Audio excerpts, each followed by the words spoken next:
Very good. And you gonna poke all of them? Jenga. Yeesh. Alright.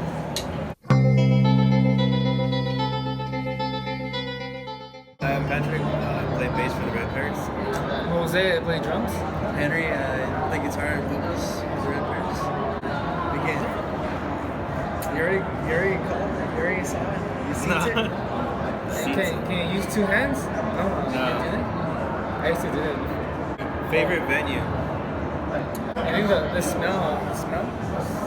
Yeah, I think that was the first venue that was like, it was an opportunity.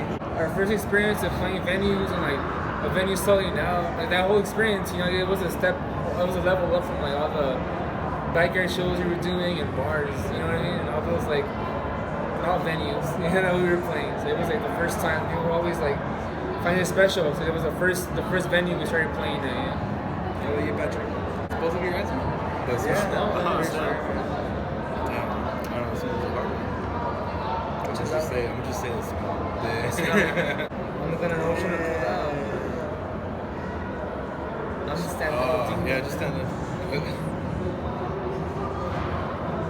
You can use your toes.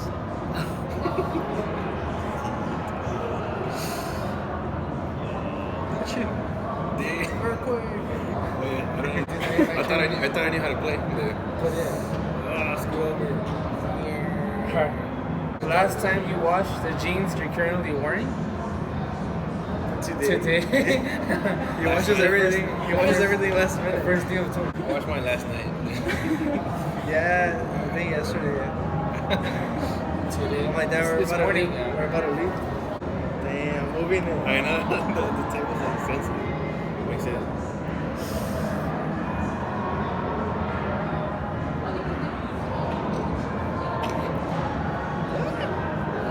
How to make it harder. Lee's favorite song to perform. Yeah. That's a good one. That was worth the pool. Damn, I don't know if I have a least. I mean, there's hard ones, but I don't know if I have a least favorite. Yeah, I don't know if I have at least one favorite too. Like, I mean, there's a song that I'm not like down to. Yeah, it's we kind of play the same 3 songs, I want to say, since the beginning of the band. And I guess it's refreshing because you're playing like while you're touring or to a different crowd. There's always gonna be someone that's never heard it. Yeah. Or I feel like the connection that someone has to it makes it refreshing. Yeah, it's like the reaction of people make it like refreshing, you know, and seeing their reaction to the song and like how their emotions to the song, and that always keeps the song fresh, honestly. I'd say that.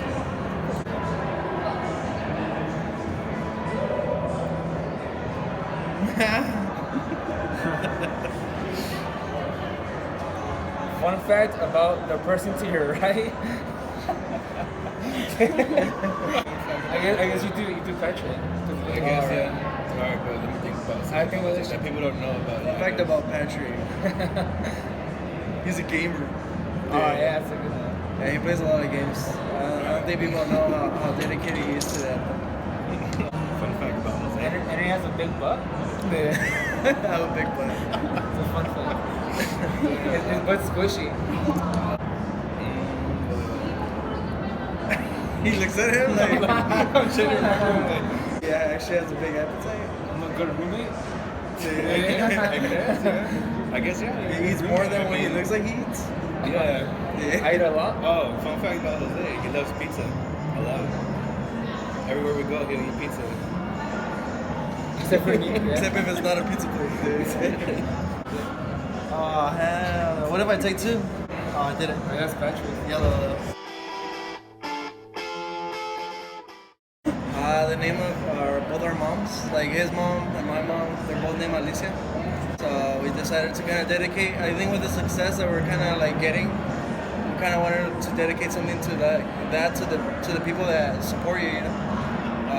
So I think that was a good, like, I don't know, kind of like A good time? A good time good time to do it. Yeah, it just felt right. But the songs too, it just felt right, I guess. And it was just like our first, I guess, studio recorded EP, and I don't know, just felt different. Felt like we had to, not how to, but it just, I don't know, kind of like, I don't know the words, but show them how important they are in your life, like. You know. It's like dedicate something to them, you know, to kind of give them like a thank you.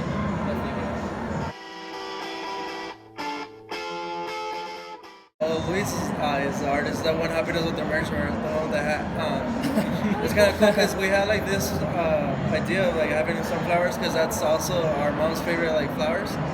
It's pretty funny, but it is sunflowers. And then we're thinking about having like in like still life, like he was gonna paint it. But then we noticed like a lot of what I liked about Luis was that he kind of took his approach on it. Like he got a vase, he put the sunflowers in, and kind of just set them wherever he thought looked cool.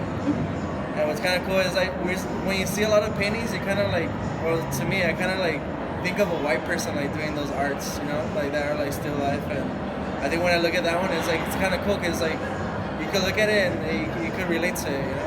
It was kind of like surprising because kind of weren't expecting that, but that was cool of Luis that he kind of put his own artistic take on like the drawing or on the subject, you know. Like he just painted that's like his mom's.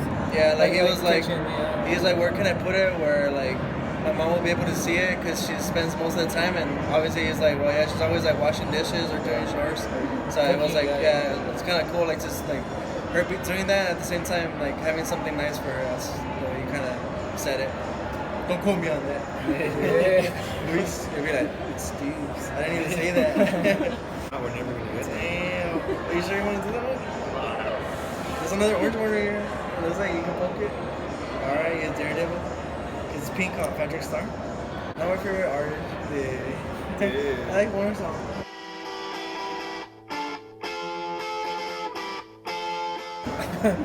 What was it like transitioning? I think hard. You never know. I don't know. You never know who's actually like watching your moves. You know what I mean? Yeah. It's like there's bigger venues obviously paying attention to the little house shows. Like you never realize that. I don't know, that when you're doing it and you're having fun, but at the same time you have to kind of think about it in a way that you're gonna also grow with it. It was a bit hard in the beginning because we weren't doing the right things. Obviously, it's like you're learning with the mistakes you're doing. So you'll be doing like a cool venue show, the next day you'll be doing a house show, and people from the venue will be like, "Why are you doing that? Like, you know, like it doesn't look good. Like you shouldn't be doing that." And then you're like, "Damn, like." You kind of want to get like to open up for bigger bands, you know. And you know that at the house shows you're not gonna be able to do that.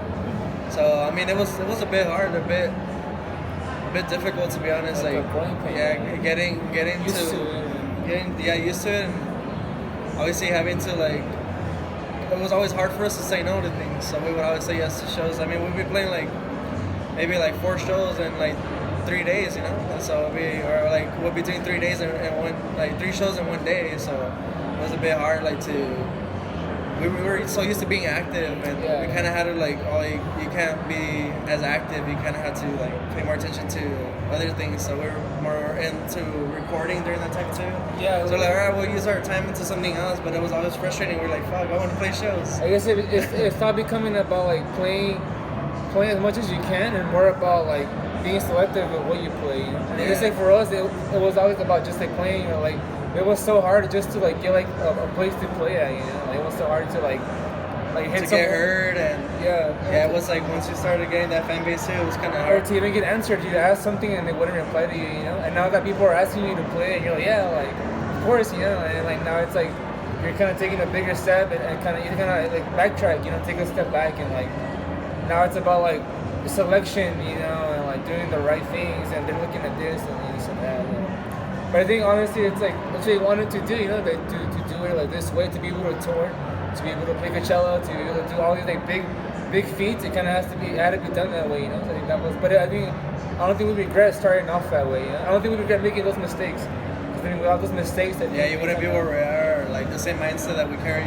Yeah, I think we carry a certain mindset with like even doing all these like tours. Like we come from like a background of like playing shows like, you know, like crazy. So all this grind isn't like we're used to it, you know. I mean, we like grinding, you know. So we're kind of like used to this like struggle and all this work, you know. So I think it worked out. In the end. I guess it was and still continues to be a learning experience. Like I only played a few backyard shows because when I joined the band, I think you guys were already starting to transition to like venues. Yeah. But I still got to play like a few, like maybe 2 or 3, I don't know, like backyard shows, and like you gotta learn, like, you know, it's crazy. Like you guys used to just go to a backyard and like set up your amps and everything and just blast it and just start playing. But now you had to learn like oh, like their sound check, all set up, getting mic'd up, like your drums and everything. That was pretty cool. Yeah, that's true. It's a whole different way to approach music, because now you're gonna be amplified through speakers, and you have like wedges, and you have like a speaker here, you know, like volume. So it's like you kind of have to become more like what's the word, like experienced and more knowledgeable about like your instrument, about your music. You know, I'm at this venue and I have to kind of play like this, or you know, like it's gonna sound like this. You know, Mic'd up, so it's like, Yeah, I still use that same amp I started with the backyard shows. yeah, we still use the same equipment. It's just like switched. at a venue now. Yeah, it's the same thing. I mean, everything's hard. I mean, even to start, like, getting to play backyard shows, we had to, like, basically loan our own, like, PA systems in order to get, like, on the bill, you know? You had to open, you bring your PA and you set up your... Yeah, like, we'll provide the PA, just let us open. I mean, we're still, like, trying to, like, just get our name out there and stuff. So it was hard, because you definitely, I feel like you kind of lose friends, but then again, you kind of have to think about it, like, were they really your friends or they don't want to see you succeed, you know? Like, they would understand, but... I think it was scary because I guess like you felt like you had it like well, like doing it your way, and now you're gonna do something different. Like what if it was to like backfire and like, you know what I mean? Like that was like a fear too, I think. I pulled it out. Oh no! what'd you do? I don't know. I don't even know if I should go with this anymore. I'm kind of scared. You guys go to the table. Dave, all easy. There's nothing. Woo!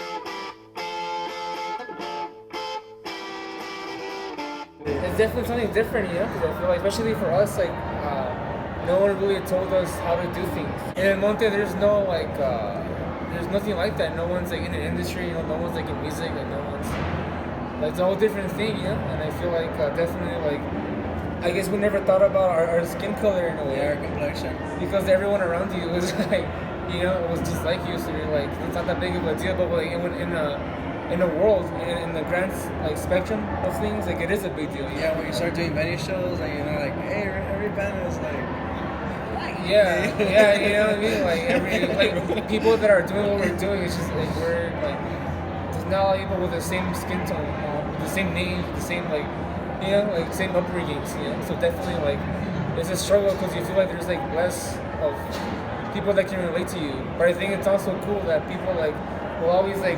People that can relate will always gravitate to that, you know. They kind of look up to what we're doing because they see themselves in us, you know. And I think that's cool. That's something that I never really thought about, that we were gonna influence others. I just kind of thought like there's not much we could do about the way we look, you know. Like it's just like we just like doing music. I didn't think about the impact it would have, but how would it not have an impact, you know? When you're like looking at like a big ass show in a crowd and they're like brown and they're playing, you know, and you're like, oh shit, you know? I think I would be like excited if I was like them, like damn, so cool. They're like, he looks just like me. My name's Jose. It's like, yeah, you know, and like you can relate to that person because you feel like they're the same like upbringing. You talk to them after the show and you get like where you guys are coming from and they're doing something like on like a big stage, you know. So I just feel that's really like I think something we kind of take to heart, you know, about like our like who we're representing, you know, now, and like I think we just want to do our best so we can make everyone proud, you know. Wherever you go, it's like, yeah, you're gonna be brown. Like I remember going to Portland and there was this like white guy like taunting like me while we were playing, and it was just like damn, like it was getting on my nerves. But it was our first tour ever, and I was like, I'm not gonna start shit, you know. I don't want to be known as a problematic like band or, but yeah, I don't know. I just let it. I just kind of got over it. But I mean, it still like kind of bugs you in the back of your head. It's like damn, there's actually people that are racist, you know. Yeah, you don't realize it until like you're playing at those areas. And when you're traveling and touring, is when it hit us more. You know, like playing to a crowd of like, it's like not as brown as they back home. You know, and, like, you know what I mean? Like it hits you. Like you're not used to that. You know, like but it's like the reality of things. And I think like he was saying too, that it's not just like Raza like supporting it. It's like relate to the music, even though like we don't share a similar culture or background, but the music connects us. Yeah. So it's really nice to have too.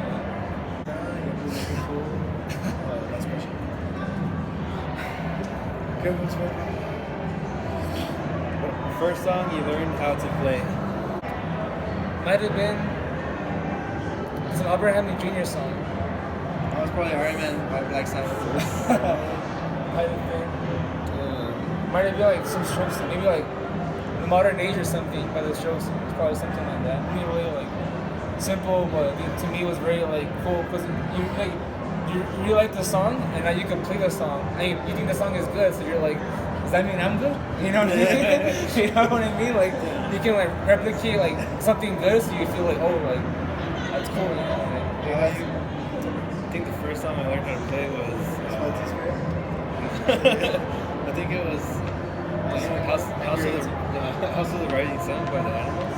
I think because I had barely learned like chords and everything, so I was like, and also like getting picking down.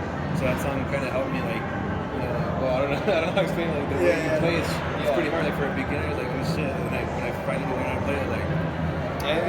Thank you so much to Astr0Mag for having us in this interview and playing Jenga. Astr0Jenga. Thank you.